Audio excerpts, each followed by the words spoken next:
Assalamualaikum warahmatullahi wabarakatuh. Innal hamdalillah nahmaduhu wa nasta'inuhu wa nastaghfiruh. Allahumma fashalli wa sallim wa barik ala sayyidina Mustafana Muhammad ibn Abdullah wa ala alihi wa man tabi'ahu wa mawalah wa tabi'ahu dah, amma ba'd. Puji syukur kehadirat Allah Subhanahu wa taala kita panjatkan pada hari yang berbahagia ini. Kita masih diberikan kesehatan oleh Allah Subhanahu wa taala untuk berada dalam majelis ilmu.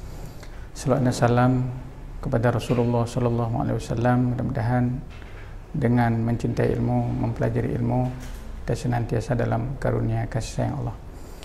Para mahasiswa-mahasiswi yang dimuliakan oleh Allah Subhanahu wa taala, pada kesempatan ini kita akan membahas atau memberikan pengantar untuk mata kuliah kita Qawaid Fiqhiyah. Berkenaan dengan qawaid, memang banyak literatur baik kitab maupun buku yang telah ditulis oleh para penulis baik dari kalangan ulama maupun cendekiawan.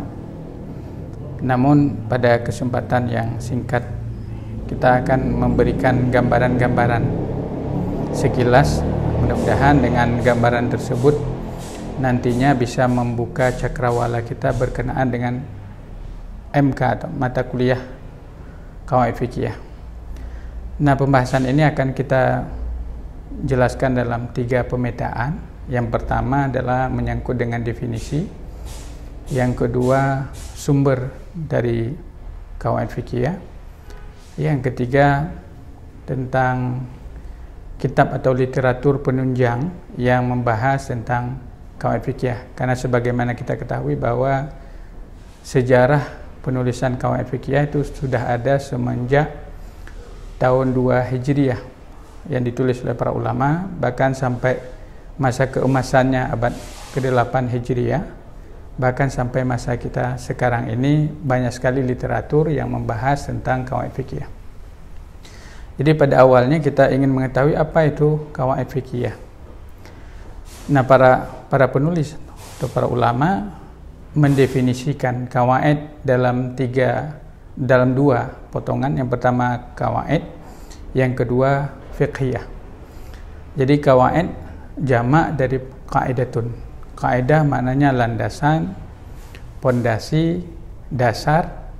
Ini disebut dengan kaidah, qaidatun. Dalam bahasa Indonesia sering diterjemah dengan kaidah ataupun kaidah. Jadi kaidah-kaidah, landasan-landasan. Fiqhiyah terambil dari fiqh. Fikih artinya pemahaman. Ketika diletakkan ya nisbah, itu merupakan pemahaman dalam agama. Jadi secara kebahasaan ataupun etimologi, makna kaidah fikihiyah artinya mempelajari landasan-landasan fikih, landasan-landasan fikih dengan tujuan ingin memberikan solusi terhadap persoalan-persoalan terkini mengacu kepada landasan fikih. Jadi kaidah fikih ini juga merupakan sebuah teori dalam mengistimbat hukum, menggali hukum-hukum yang baru.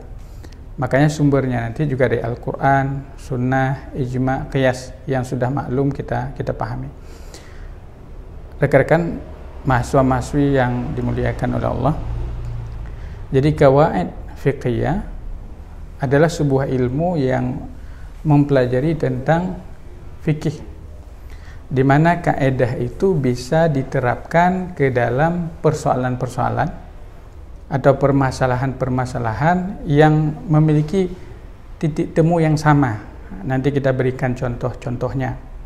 Ya, jadi memahami definisi baik secara etimologi kebahasaan maupun terminologi makna yang sebenarnya tentu memberikan kita sebuah gambaran yang utuh berkenaan dengan apa yang kita pelajari. Jadi secara definisi qawaid fiqhiyah merupakan landasan tadi untuk kita memahami fikih, dan metode itu bisa diterapkan ke dalam persoalan-persoalan yang sedang terjadi ataupun berkembang.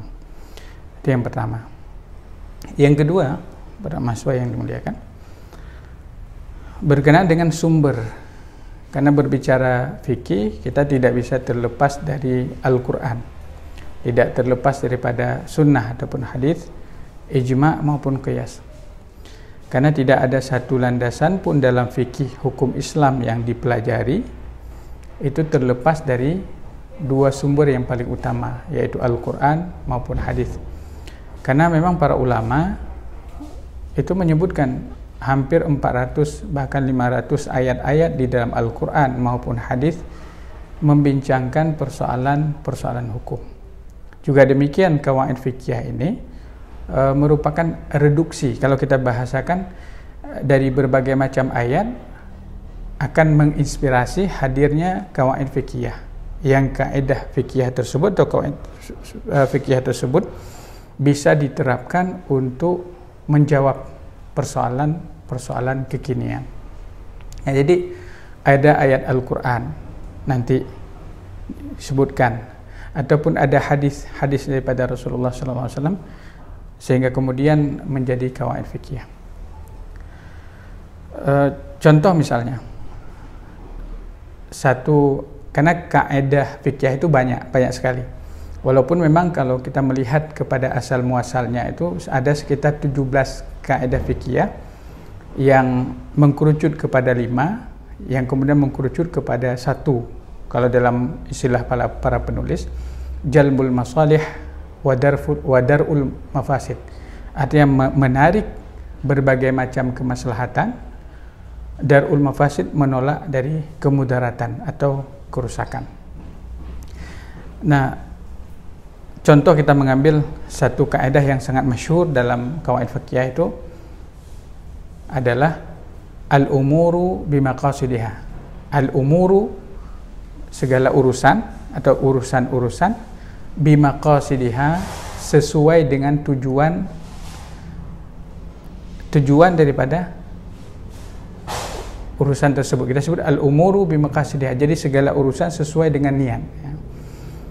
Ini sebuah kaidah yang masyhur di antara 5 kaidah. Nanti ada al-umur bimaqasidiha, ada ad-dararu yuzalu, kemudaratan harus dihilangkan, ada al-masyaqqatu tajlibu taysira, kesulitan menyebabkan adanya kemudahan.